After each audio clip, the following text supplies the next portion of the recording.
नमस्ते दोस्तों, आज के इस खास विश्लेषण में आप सभी का स्वागत है। तो चलिए बिना किसी देरी के सीधा शुरू करते हैं। आज हम जिस कहानी पर बात करने वाले हैं ना, वो इंसानी जज्बे, अदम्य साहस और एक परिवार के कभी हार न मानने वाले संकल्प की एक जीती जागती मिसाल है। ये कहानी है छगनपुर नाम के एक छोटे से गांव की, लेकिन यकीन मानिए इसकी गूंज और इसके सबक हम सबके लिए बहुत बहुत बड़े हैं। ये सिर्फ एक गांव का किस्सा नहीं है, बल्कि ये एक माँ की उस अविश्वसनीय ताकत का प्रमाण है जो लिटरली किसी भी असंभव को मुमकिन बना सकती है। हम इस पूरी घटना को राजू नाम के एक बेहद सफल अधिकारी की नज़र से देख रहे हैं। राजू का साफ कहना है कि वो आज जो कुछ भी है, वो सिर्फ और सिर्फ अपनी माँ के असीमित बलिदानों की बदौलत है। ये एक ऐसा संस्मरण है जो हमें अतीत में ले जाता है, ये समझने के लिए कि सफलता की जो ऊंची इमारत हमें दिखती है ना, उसकी नींव असल में कितनी गहरी और मुश्किलों से भरी होती है। बचपन में राजू ने अपने परिवार को जिस भयानक अग्नि परीक्षा से गुजरते हुए देखा, उसी ने उनके पूरे भविष्य को गढ़ दिया। तो सबसे अहम बात यह है कि हम इस पूरे जज्बाती सफर को 6 मुख्य हिस्सों में समझेंगे। एक बेटे की श्रद्धांजलि, त्रासदी का साया, उम्मीद की किरण, माँ का अटूट संकल्प, रिकवरी की शुरुआत और आखिर में बलिदान की विरासत। चलिए पहले अध्याय की तरफ बढ़ते हैं। एक बेटे की श्रद्धांजलि, तूफान से पहले की शांति। राजू याद करते हैं कि उनके पिता अजय एक बहुत ही मेहनती किसान थे। अब हुआ यूं कि जब उनकी अपनी जमीन की उपजाऊ शक्ति कम होने लगी तो कोई और होता तो शायद हालात से समझौता कर लेता, है ना? लेकिन अजय ने ऐसा नहीं किया। राजू के भविष्य को सुरक्षित करने के लिए उन्होंने गजब की दूरदर्शिता दिखाई और गांव के जमींदार काका के पास जाकर नए काम और नई संभावनाओं की तलाश की।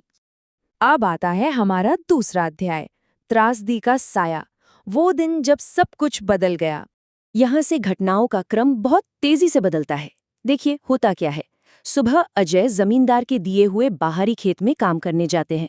दोपहर में अचानक उन्हें एक जहरीला सांप काट लेता है। शाम ढल जाती है, पूरी रात बीत जाती है। नन्हे राजू और उसकी माँ सीमा के लिए वो रात एक खामोश और खौफनाक इंतजार बन गई थी। और फिर अगली सुबह जब खेत पर अजय बेसूद और बिल्कुल नीले पड़े शरीर के साथ मिले, तो आप सोच सकते हैं कि एक छोटे बच्चे के लिए ये सदमा कितना भयानक रहा होगा। आनन फानन में वैद्य जी को बुलाया जाता है, लेकिन उनका जो जवाब था उसने सबके होश उड़ा दिए। उन्होंने बताया कि अजय प्रगाढ़ बेहोशी यानी एक बहुत ही गहरे कोमा में जा चुके हैं। क्योंकि जहर शरीर में बहुत देर तक रह गया था ना, इसलिए शरीर तो जीवित था, लेकिन चेतना और शरीर की हरकत पूरी तरह से जा चुकी थी। और सबसे डरावनी बात, उनके होश में आने का कोई पक्का समय नहीं था। सच में ये इमेजिन करना भी मुश्किल है कि उस पल सीमा और छोटे राजू पर क्या बीत रही होगी। राजू के लिए तो जैसे एक ही झटके में पूरी दुनिया ठहर गई थी। लेकिन ये बात बहुत ही शानदार तरीके से दर्शाती है कि कैसे घोर निराशा के बीच भी समाज का साथ एक बहुत बड़ा रोल प्ले कर सकता है। जमींदार काका, जो कि असल में एक बेहद नेक दिल इंसान थे, उन्होंने आगे आकर सीमा को सांत्वना दी। उन्होंने वादा किया कि वो हर महीने परिवार के खर्चे और राजू की पढ़ाई के लिए पैसे भेजते रहेंगे। जरा सोचिए, एक तरफ इतनी बड़ी मेडिकल ट्रेजेडी थी और दूसरी तरफ एक इंसान का बढ़ाया हुआ मदद का हाथ। आगे बढ़ते हैं अध्याय 3 पर, उम्मीद की किरण, स्वाभिमान की रक्षा। अब सीमा के सामने 2 बिल्कुल साफ रास्ते थे। या तो वो आराम से जमींदार के पैसे ले लेती या फिर खुद मेहनत करती। राजू आज भी उस पल को याद करके भावुक हो जाते हैं जब उनकी माँ ने वो खैरात लेने से साफ इनकार कर दिया था। जी हाँ, उन्होंने जमींदार से कहा कि वो खुद उनके खेतों में काम करेंगे।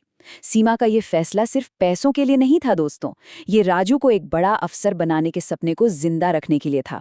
ये स्वाभिमान और आत्मनिर्भरता का एक ऐसा अविश्वसनीय रूप था जिसने उस छोटे से राजू के मन पर बहुत गहरी छाप छोड़ी।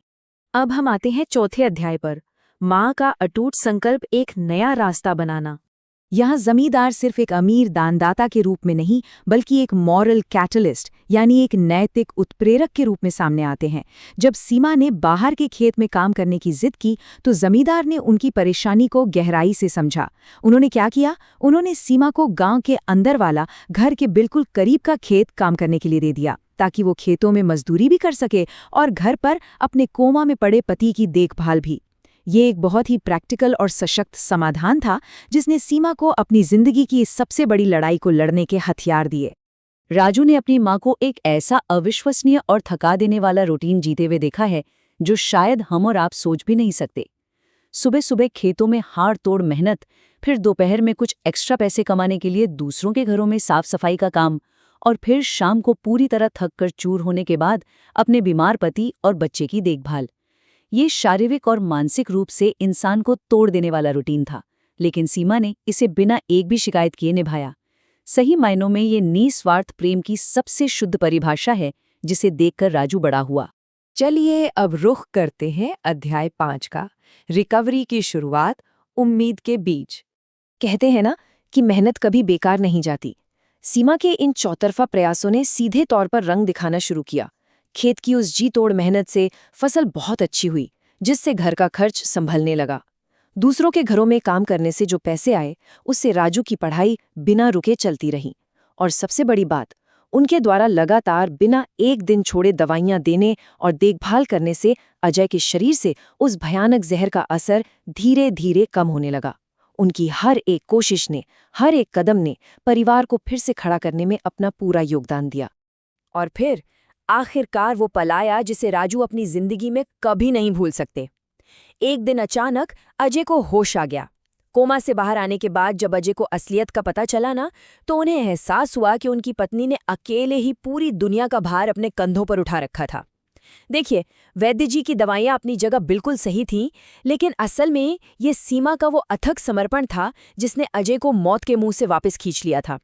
उस परिवार के लिए ये कितनी बड़ी जीत का पल था, इसका अंदाजा लगाना भी मुश्किल है।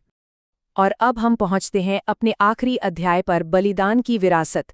एक सपना साकार हुआ। तो चलिए आगे बढ़ते हैं और देखते हैं कि ये पूरी कहानी आखिर में क्या आकार लेती है। अजय धीरे धीरे पूरी तरह से ठीक हो जाते हैं और वापस अपने परिवार की जिम्मेदारियां सीमा के साथ मिलकर उठाने लगते हैं। उधर राजू, जिसने अपनी मां के इस कठोर तप और बलिदान को अपनी आंखों से देखा था, वो पूरे जी जान से अपनी पढ़ाई करता है और आखिरकार वो अपने पिता का सपना पूरा करते हुए एक उच्च अधिकारी बन जाता है। एक टूटा हुआ बिखरा हुआ परिवार आज सफलता की एक शानदार मिसाल बन चुका है। और आपको पता है, आज भी उस गांव के लोग सीमा के उस असीम त्याग की कहानियां अपनी आने वाली पीढ़ियों को बहुत फक्र से सुनाते हैं। इस पूरे विश्लेषण के अंत में ये कहानी हमें एक बहुत ही गहरे सवाल के साथ छोड़ जाती है। जरा सोचिए, एक माँ का समर्पण और उसका प्यार किन असंभव बाधाओं को पार कर सकता है। छगनपुर की ये घटना हमें बहुत साफ शब्दों में सिखाती है कि जब इंसान के भीतर उम्मीद हो, अपना स्वाभिमान हो और अपनों के लिए निस्वार्थ प्रेम होना, तो दुनिया की कोई भी त्रासदी या कोई भी गरीबी उसे कभी हरा नहीं सकती। आज के इस विश्लेषण में बस इतना ही। मुझे पूरी उम्मीद है कि इस कहानी ने हम सभी को जिंदगी में कभी हार न मानने की एक बहुत बड़ी प्रेरणा दी होगी।